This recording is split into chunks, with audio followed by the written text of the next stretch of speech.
All right, let's just dive right in. We're going to tackle one of the most brilliant, but let's be honest, notoriously difficult thinkers out there, Jacques Lacan. His ideas can feel like a total maze, but I promise you, if you stick with me, what we find at the center is going to completely change the way you think about, well, you. And it all kicks off with this single, kind of cryptic sentence. The unconscious is structured like a language. What on earth does that even mean? How can our deepest, most hidden self be built like grammar and syntax?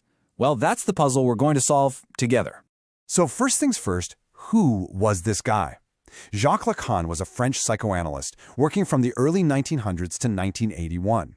He basically took everything Freud said and ran it through a whole new filter, the study of language.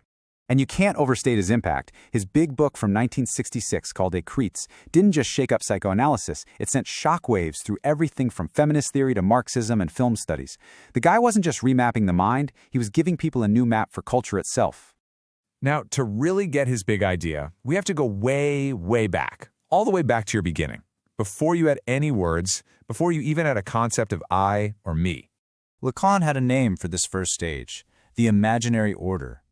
Just picture it, a world with no edges. As a baby, you don't feel any separation between you, your mom, or the world. It's all just one big, seamless whole.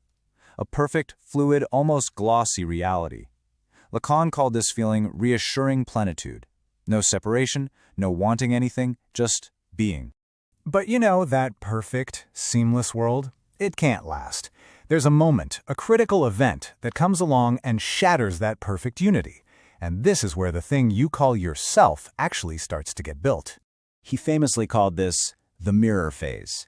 And it's exactly what it sounds like. It's that startling moment when a child looks in a mirror and for the first time gets it. They recognize that image as me. It's the first glimpse you get of yourself as a separate, whole thing. And that one moment of recognition, it changes everything. So you see the progression, right? You start in this blissful state of total unity with everything. Then, bam, the mirror phase shatters that unity, creating a sense of a separate I. And that very act of separation is what throws you, headfirst, into a whole new reality, the world of language, of rules, of law. This new world is what Lacan calls the symbolic order. You can think of it as the social grid, the operating system that we all live in. It's made up of language, laws, social roles, gender, all the structures that tell us who we are in relation to everyone else. It is a world built entirely on difference and separation.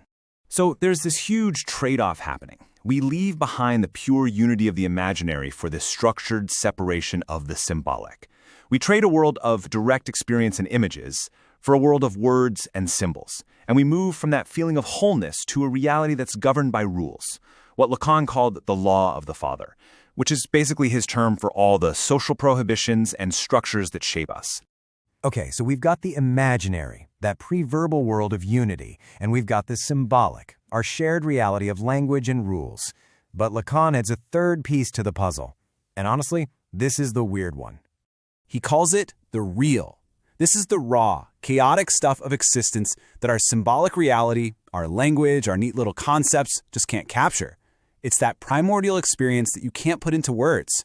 A great way to think about it is like a glitch in the matrix of our symbolic world. It's the part of reality that resists being named or explained. And this really forces you to ask a wild question. Our reality is built with the tool of language. But what about everything that tool can't touch? The real is what lives in those gaps. It's trauma, it's intense joy, it's that raw feeling of being alive that words can only ever point at, but never, ever fully contain. So, how do all these pieces fit together? The imaginary, the symbolic, and the real. Well, they all lead up to Lacan's most radical, most mind-blowing conclusion about what it actually means to have a self. And here's the punchline. For Lacan, that stable, solid, consistent self that you feel you have inside you, he says it doesn't really exist. He completely rejects the idea of a fixed ego. Instead, for him, there's only what he calls the subject. So what is this subject? Well, it's not a thing, it's a process.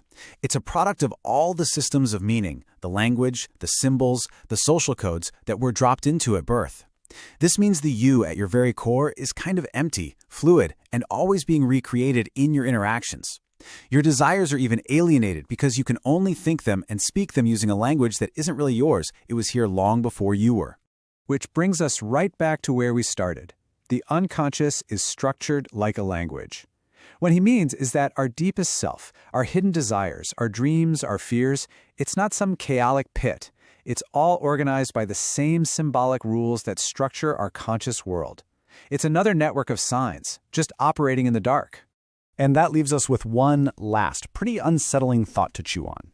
If you are a subject defined by a system of language and rules that existed before you ever did, if even your deepest desires are spoken through a structure that isn't your own, then who are you?